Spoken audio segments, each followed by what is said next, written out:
Hey guys, कैसे हैं आप लोग। This is DJ trainer and आज बात करेंगे क्रिएटिन पर। क्रिएटिन क्या होता है, हमारी बॉडी में क्या असर करता है, मसल बिल्डिंग से इसका क्या रिलेशन है और इसको कैसे इनटेक करना चाहिए। इन 4 मेन चीज़ों पर बात करेंगे। So let's roll the intro and let's get started.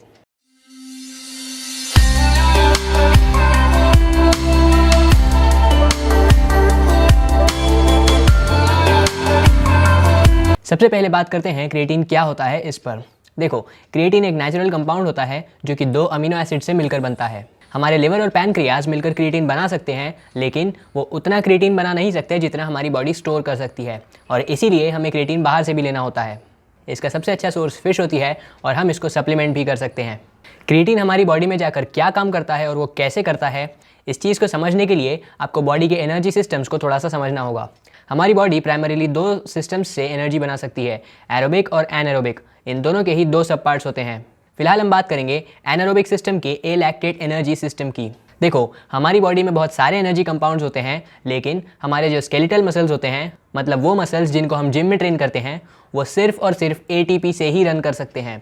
उसके अलावा किसी फ्यूल से वो खुद को नहीं चला सकते। एटीपी बनाने का सबसे ज़्यादा फास्ट और इकोनॉमिक तरीका होता है ए लैक्टेट एनारोबिक प्रोडक्शन, मतलब ऑक्सीजन की एब्सेंस में एटीपी बनाना और इस तरह से बनाना कि उससे लैक्टिक एसिड रिलीज़ ना हो। और ये चीज़ हमारी बॉडी करती है क्रिएटिन का यूज़ करके। देखो, जब आपके मसल्स एटीपी को यूज़ करते हैं तो वो एडेनोसाइन ट्राइफॉस्फेट, मतलब एक एडेनोसाइन और 3 फॉस्फेट के मॉलिक्यूल्स को एक एडेनोसाइन और 2 फॉस्फेट के मॉलिक्यूल्स कर देते हैं। दूसरे और तीसरे फॉस्फेट के मॉलिक्यूल के बीच में जो बॉन्ड होता है उसको तोड़कर मसल्स एनर्जी बनाते हैं, बट आपको इसका भी कुछ नहीं करना है। मेन बात यह है कि जो एटीपी का एडीपी हो जाता है, मतलब एडेनोसाइन डाइफॉस्फेट, हमारी बॉडी उसको वापस से एटीपी बनाती है क्रिएटिन का यूज़ करके।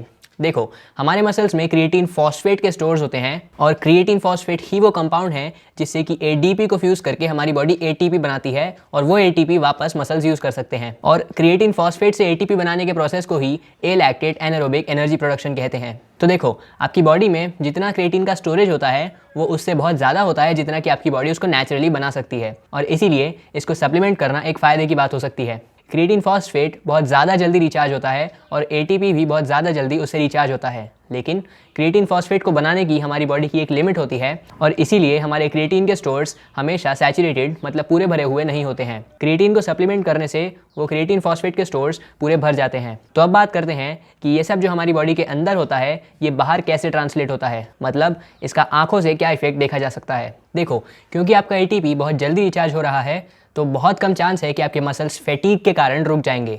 देखो, ए लैक्टेट एनारोबिक एनर्जी सिस्टम कुछ सेकंड्स तक ही एटीपी को रिचार्ज कर सकता है, उसके बाद बॉडी को दूसरे सिस्टम्स पर डिपेंड करना होता है, और इसीलिए जो इसकी एटीपी प्रोड्यूस करने की कैपेसिटी है वो भी लिमिटेड होती है। इस सिस्टम का यूज़ करके आप और भी कुछ सेकंड्स तक मूवमेंट को कंटिन्यू कर सकते हो फैटीग के बाद भी। अगर जिम का एग्जाम्पल लिया जाए तो आप कोई सी भी एक्सरसाइज में 1 या 2 रेप्स और ज़्यादा निकाल सकते हो। अगर स्प्रिंट करने का एग्जाम्पल लें तो आप 1-2 सेकेंड्स और ज़्यादा स्प्रिंट कर सकते हो। और अगर आप क्रिएटिन को सप्लीमेंट करते हो और आपके मसल्स में क्रिएटिन के स्टोर्स सैचुरेटेड होते हैं, मतलब भरे हुए होते हैं, तो आप इस सिस्टम को बहुत अच्छे से यूज़ कर सकते हो। यकीन मानो, क्रिएटिन को सप्लीमेंट करना आपके लिए एक अनफेयर एडवांटेज जैसा भी हो सकता है। तो अब बात करते हैं कि क्रिएटिन को लेना कैसे चाहिए। देखो, 2 तरह से इसको ले सकते हैं। लोडिंग एंड मेंटेनेंस में आप पहले कुछ दिनों तक थोड़ा सा ज़्यादा इंटेक करते हो और फिर उसको नॉर्मल कर देते हो। सिर्फ मेंटेनेंस में आप शुरू से ही सिर्फ 3 ग्राम या 4 ग्राम प्रोटीन लेते हैं और उसको उतना ही रखते हैं। एट गाइस, तो ये थी आज की वीडियो। अगर अच्छी लगी तो लाइक करें, शेयर करें अपने दोस्तों के साथ, subscribe, and I will see you guys in the next one. एट गाइस, पीस।